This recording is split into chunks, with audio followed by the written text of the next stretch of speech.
Queridos hermanos, qué bueno que el Señor nos permite el poder celebrar esta Eucaristía en este jueves de la semana 14 del tiempo ordinario, donde estamos profundizando acerca del ser y quehacer del discípulo. Saludo con respeto y cariño a mis hermanos sacerdotes que concelebran con un servidor y a cada uno de ustedes que nos siguen a través de esta plataforma digital y también de nuestra diócesis. Y descubrir algunas cosas importantes que nos vayan ayudando a ir comprendiendo este caminar cristiano en este ser y quehacer del discípulo. Y estamos hoy ante esta experiencia que Jesús nos regala, ante esto de ese mandar a sus discípulos, pero sobre todo recordemos que en esta semana 14 estamos meditando con grande espíritu y con grande júbilo espiritual. ¿Cómo nos podemos dar cuenta que somos discípulos guiados por el Espíritu de Dios, que era lo que reflexionábamos en el Evangelio del domingo?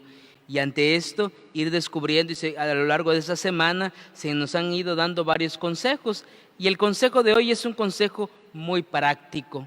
El consejo que hoy nos deja el Señor es decir que la tarea fundamental del discípulo es la evangelización. Y ciertamente cuando nosotros pensamos o escuchamos la evangelización, pensamos en métodos, proyectos, varias cosas. Ciertamente los métodos, los proyectos nos ayudan a tener un orden. Es decir, obviamente, por ejemplo, el plan diocesano de pastoral nos ayuda a tener un orden para cumplir con esta grande tarea de evangelización, pero en sí mismo la raíz, la naturaleza de la evangelización es dar testimonio de lo que Dios ha hecho en mí. ¿Qué es lo que envía a hacer Jesús a sus discípulos? Dice, vayan y anuncien que el reino de Dios, que el reino de los cielos ya está cerca. Recordemos que el Evangelio de San Mateo fundamentalmente está destinado a los judíos recién convertidos al cristianismo. Y entonces ante esto, es decir, lo que estaba dando a entender Mateo en esta llamada que Jesús hace a sus discípulos para ir y evangelizar, es decir, den testimonio de lo que han vivido, den testimonio de haberse encontrado con el Maestro. Esa es la evangelización, es decir, evangelizar es dar y contar la experiencia que nosotros hemos tenido con Jesús y que vamos caminando en nuestra vida de fe.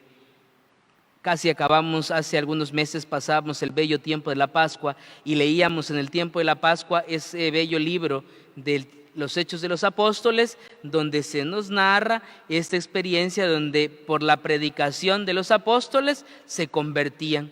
Recordar aquella predicación de Pedro, donde 3,000 hombres se bautizaron, se convirtieron. Es decir, eso es evangelizar. Doy testimonio con mi vida, con mis palabras, con mis acciones, de que lo que Dios hace en mi vida. Y ahora, ¿cómo nosotros podemos irnos comprometiendo cada vez más en este proceso evangelizador y recordar la grande tarea o la tarea primordial del discípulo es evangelizar? Y la primera característica que tenemos que tener en cuenta ante esta experiencia de fe es la vivencia perfecta de la caridad. Y esta vivencia perfecta de la caridad se forma de un binomio perfecto y que Jesús lo dice muy bien el día de hoy. Primero manda a sus discípulos y dice, vayan y curen las dolencias, curen a los enfermos, expulsen a los demonios. Es decir, la primera parte de la experiencia de la caridad es estar pendiente de la vida espiritual del prójimo. Es decir, así como todos los días corremos hacia Dios, también corramos hacia el prójimo para asistirlo espiritualmente. La primera parte de la caridad, y una segunda parte de la caridad va a ser asistirlo en los bienes materiales también. Pero fíjense el orden que pone Jesús, la espiritualidad y lo material. Porque ciertamente la segunda parte del binomio de la caridad lo tenemos muy pendiente, generalmente ante las grandes contingencias, como vivíamos hace algunos días aquí en nuestra diócesis, la contingencia por la tormenta tropical Cristóbal, y cuántas salimos y ayudamos. Eso es una manera también de la experiencia de la caridad, la experiencia material, pero Jesús nos invita a que demos un paso más de la experiencia material, es decir, la vivencia correcta de la caridad es también acercarnos a lo espiritual, preocuparnos de aquellas cosas que necesita el prójimo en la espiritualidad. Eso es evangelizar de verdad. Y entonces la primera característica que tenemos que tener en cuenta es la vivencia perfecta de la caridad. Un segundo punto para nuestra tarea grande con la experiencia de la caridad es en la experiencia de la evangelización. Ya después de que vivimos la caridad en ese binomio perfecto, dice, gratis recibieron esto, ejérzanlo gratuitamente, les ha dicho Jesús. ¿Qué tenemos que hacer con eso? Tener una experiencia de la gratuidad, aprender a ser agradecidos. Y obviamente en nuestra experiencia cristiana, aprender a ser agradecidos en casa, en la familia, que el papá le agradezca a la mamá lo que hace en la casa y viceversa, la mamá al papá, los hijos, aprender a ser agradecidos. Es una grande tarea de evangelización. Y yo quisiera que pensáramos ejercitarnos en esta grande tarea como discípulos, como evangelizadores, utilizar las palabras mágicas, las normas de urbanidad, el por favor y el gracias, sobre todo en la casa, con los nuestros. Porque a veces se nos hace tan complicado porque nos acostumbramos a convivir, a vernos, y ahora en este tiempo de contingencia sanitaria se puede pasar hasta desapercibido. Pero entonces ir entendiendo que para que yo pueda ir disfrutando de este proceso evangelizador, hasta en eso tenemos que ser educados, tenemos que ser agradecidos. ¿Cuántas veces con un solo gracias por algún detalle en casa nos cambia el día? Y eso es evangelizar, eso es llevar a Dios a nuestra vida, llevar a Dios al prójimo. Entonces la segunda característica es aprender a vivir la experiencia de la gratuidad. Y el punto de llegada, queridos hermanos, para ser buenos evangelizadores, cumplir con esta tarea que Jesús nos ha dejado como discípulos, es en este saludo que Jesús envía a sus apóstoles. Cuando entren en una casa, digan, la paz sea en esta casa. Y entonces es decir, el evangelizador es un promotor de la paz, es un promotor de aquel mensaje de paz de Dios. Y entonces, Padre, ¿y cómo me puedo dar cuenta ante esto que soy un promotor de la paz? Es muy sencillo. ¿Qué le dice Jesús a sus discípulos el día de hoy?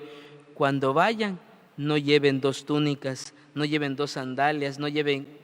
¿Qué significa eso?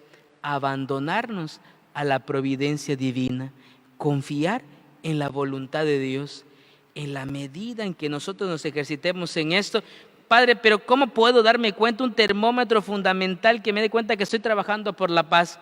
Quisiera que meditáramos en esto, en aquella expresión tan bella del libro de Job. Señor, tú me lo diste, Señor, tú me lo quitaste. Aprender a agradecer a Dios, es decir, si ya aprendimos en la experiencia de la gratuidad, el punto de llegada como ser promotores de la paz, vamos a agradecer a Dios en el momento bueno y en el momento difícil, cuando tengamos y cuando no tengamos. Y con eso quisiera yo terminar con una frase muy importante que a veces en nuestro mundo la perdemos de vista.